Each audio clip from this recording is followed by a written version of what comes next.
Dictator اسرائیل بنے گا حدیث میں خبر ہے یہ سارے مسلمان ممالک تمہارے ہاتھ سے نکل جائیں گے مسلمانوں، یہ عراق اور اردن اور یہ اور وہ، یہاں تک کہ ترکی، سعودی عرب کا بھی شمالی حصہ نکل جائے گا۔ البتہ مدینے کا جو ان کا پروگرام ہے اس کو اللہ نہیں پورا ہونے دے گا، مدینے میں داخلے کی ان کو اجازت نہیں ملے گی۔ بہرحال یہ سارا کچھ ہونے والا ہے۔ وہ وقت بھی آنے والا ہے کہ حضور کی ایک حدیث کے مطابق ایک شخص کے 1000 بیٹے ہوں گے تو 999 ختم ہو جائیں گے ایک بچے کا۔ یہ وقت بھی آنے والا ہے کہ حضور فرماتے ہیں اتنی بڑی جنگ ہوگی، اتنی خوریزی ہوگی کہ پوری زمین اٹ جائے گی لاشوں سے۔ تو پرندہ جو ہے کوئی، ایک تو پرندے ہوتے ہیں کہ جو مردار خور ہے، گدھ ہے، وہ تو بڑی خوشی سے اتریں گے، تناول فرمائیں گے لاشوں کو۔ اسی طریقے سے کوے ہیں، چیلے ہیں، لیکن جو نفاست پسند پرندے ہیں وہ لاش کے اوپر اترنا نہیں چاہتے۔ تو ایک پرندہ اڑتا چلا جائے گا، اسے کہیں زمین پر اترنے کی جگہ نہیں ملے گی، لاشیں لاشیں ہوں گی، یہاں تک کہ وہ تھک ہار کر اس کی جو ہے پر جواب دے جائیں گے، گرے گا تو لاش پر گرے گا۔ یہ وقت آنے والا، اور یہ یہودیوں کے ہاتھ، یا یہودیوں کے جو سپورٹرز ہیں اس وقت، جو ان کے ہاتھ میں آلہ کار ہیں، ان کے ہاتھ میں آلہ ہے۔ میرے نزدیک اس کام کے لیے اس ملعون قوم کو کہ جو حضرت عیسیٰ کے زمانے سے ملعون ہو چکے، اس کو باقی رکھا گیا، اسے یہ موقع دیا گیا ہے۔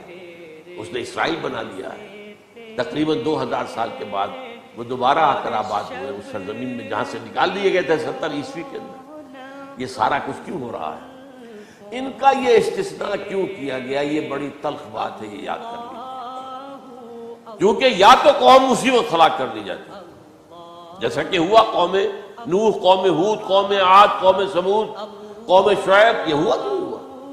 اور صدوم اور عمورہ کی بستیاں جہاں حضرت لوط بھیجے گئے، اور آل فرعون جو ہلاک کیے گئے، یا تو پوری قوم ہلاک کی جاتی؟ نہیں، یہ یوں سمجھیے کہ اس پورے معاملے کو درمیان میں سے ایک وقفہ دے دیا گیا، حضرت عیسیٰ کو اٹھا لیا گیا، اور حضرت عیسیٰ دوبارہ آئیں گے۔ یہ کیوں کیا؟ اب اس میں بڑی تلخ بات آپ سے کہہ رہا ہوں، یہ آپ کے لیے قبول کرنا آسان نہیں، حلق سے نیچے اٹھنے کی مشکل سے۔ اس قوم کو زندہ رکھا گیا ہے جو ملعون اور مغضوب علیہم قوم ہے۔ سب سورہ فاتحہ میں مفسرین لکھتے ہیں ضالین، یہ نصارہ ہے، اور مغضوب علیہم یہ یہودی ہے۔ اور قرآن کہتا ہے لعن الذین کفروا من اہل الکتاب علی لسان داؤد وعیسی ابن مریم، لعنت کی گئی ایک ملعون اور مغضوب قوم کے ہاتھوں آخری امت محمد، اور اس کا بھی بہترین حصہ، اس پر عذاب ان کے ہاتھوں آئے، عربوں پر عذاب یہودیوں کے ہاتھوں، اس لیے ان کو بچایا گیا۔ یہ میں نے کئی دفعہ واقعہ سنایا، مولانا اسلائی صاحب بتایا کرتے تھے، کیونکہ وہ راجپوت تھے، یو پی کے راجپوت مشرقی حصے کے، کہ ہمارے ہاں کوئی نوجوان اگر کوئی بڑی گری ہوئی حرکت کرتا تھا تو اس کے سر پر چمار کے ذریعے، چمار کے ہاتھوں جوتا لگوایا جاتا۔ اگر راجپوت کے سر پر راجپوت کا جوتا گرا تو چلو تکلیف تو ہوئی، لیکن یہ کہ راجپوت کا جوتا گرا ہے نا، پڑا ہے، لیکن راجپوت کے سر پر چمار کا جوتا، جس کو آپ انگریزی میں کہتے ہیں to add insult to injury, وہ تکلیف بھی ہے جوتا کھانے کی، اور انسلٹ ہے کہ چمار مار رہا۔ یہ امت سب سے خیر امت ہے، کنتم خیر امت اخرجت للناس۔ اس کے لیے عذاب بھی بدترین آئے گا، اور کن پر آئے گا؟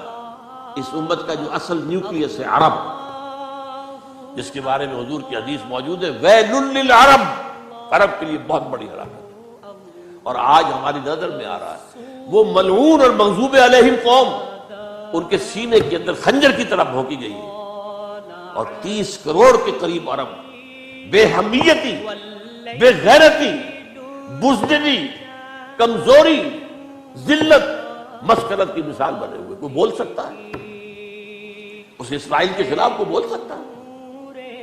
30-35 لاکھ آدمی ہے اسرائیل کے اندر یہودی، اس سے زیادہ تو امریکہ میں 50 لاکھ کے قریب، کل 1.25 کروڑ آدمی ہے یہ یہودی پوری دنیا کے اندر۔ لیکن دیکھیے جو چاہتا کرتا، جب چاہا اس نے عراق کے ایٹمک انسٹالیشن کو تباہ کر دیا، اور سعودی عرب کی فضا میں اس کو فیول کیا ہے انہوں نے، دوبارہ ری فیولنگ جو ہوئی ہے ان کے جہازوں کی، وہ سعودی عرب کی فضا میں۔ اللہ تعالیٰ نے یہ کوڑا ان مسلمانوں کے لیے رکھا ہوا ہے کہ جن کے رتبے ہیں سوا، ان کی سوا مشکل ہے۔ جتنا اونچا مقام اللہ نے دیا عربوں کو، ان میں حضور کو اٹھایا، ان کی زبان میں اپنا آخری کلام نازل کیا، تو ان کی ذمہ داری بھی بہت ہے۔ جن کے رتبے ہیں سوا، ان کی سوا مشکل ہے۔ یہ ہے میرے نزدیک، واللہ اعلم۔